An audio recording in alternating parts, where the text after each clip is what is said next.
Hey y'all, it's your favorite piano teacher, Miss Cece, and welcome back to my classroom, Miss Cece's classroom. In today's class, we're going to be learning about simple meter, compound meter, and odd meter. So I shouldn't have to tell y'all this, but go get y'all notebooks and y'all pencils and stuff.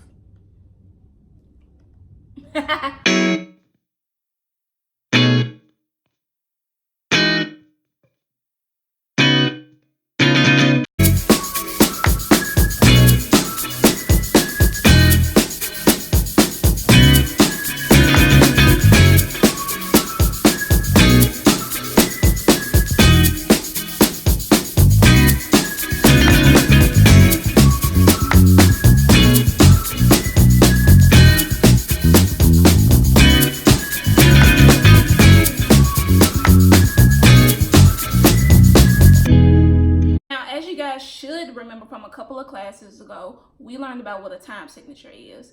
And remember, a time signature is defined by two numbers. Top note tells us how many beats are in each measure, and the bottom note tells us what note receives one beat. Now, time signatures can be classified into certain meters. New vocab word, meter. Meter is defined as the pattern of beats that determine the pulse of a piece of music.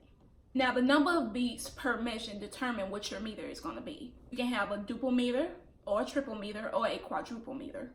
When we get into the matter of a simple meter, this just means that the beats in that measure can be divided into two notes. I'm going to show you guys three different examples of a simple duple meter, a simple triple meter, and a simple quadruple meter. Now, when we have a simple duple meter, that means that we have two beats in each measure. That word duple. This is simple duple. That means that each of these notes can be divided into two more notes. The most common simple duple meter is a 2/4 time signature, where we have two beats in each measure and the quarter note receives one beat. Now, the same rules apply with a simple triple meter, where we have three beats in each measure and the quarter note receives one beat. We have our three beats, and then each of those three beats can be divided into two notes once again. Lastly, we have our simple quadruple meter. Same rules apply. 4/4 time signature. In our measure, we have four beats, and each of these beats can be divided into two beats. Now, the simple meter time signatures I just showed you guys are, for the most part, the most common time signatures that you will find in music. However, you do have some other time signatures that may not necessarily be as common, but still count as simple meters.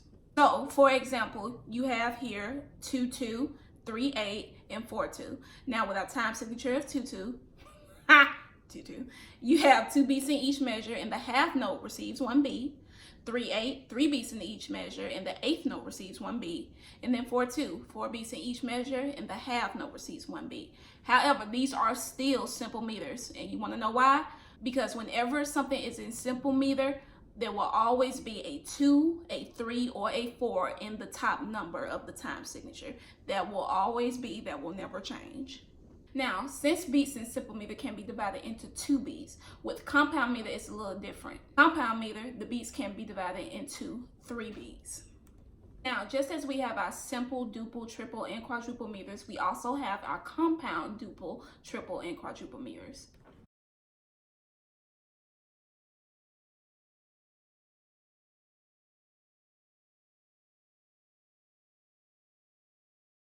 One more thing I want you guys to know about compound meters is that when you're dealing with compound meters, there's going to always be some type of dotted half note within the beats. Now, here we have our compound duple meter, where we have 6 beats in each measure, and an eighth note receives one beat. These 6 beats can be divided down into a dotted half note, which gives you the value of 3 beats.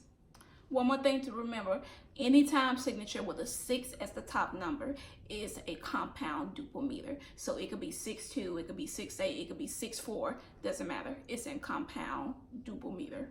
Now, when you're dealing with a compound triple meter, a 9 will always be the top number. So here we have a 9/8 time signature. And as you can see, we have our 9 beats, and each of these beats can be divided into 3 dotted half notes. And lastly, compound quadruple, same rules apply.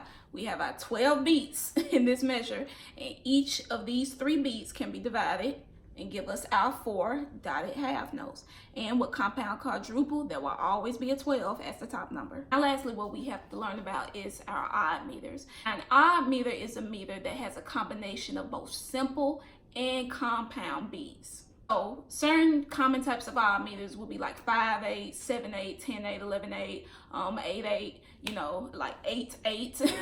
I want to show you guys a 5/8 time signature, a 7/8 time signature, and a 10/8 time signature.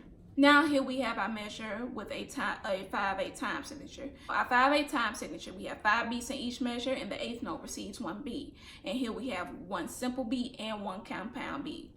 Now you wouldn't go about counting this like 1, 2, 3, 4, 5. You would actually count it as 1, 2, 1, 2, 3. Okay. And one more thing, even if you switch this around where you have the compound beat first, then the simple beat, then it will also be 1, 2, 3, 1, 2. Going on to our 7/8 time signature, where we have 7 beats each measure, and the eighth note precedes 1 beat.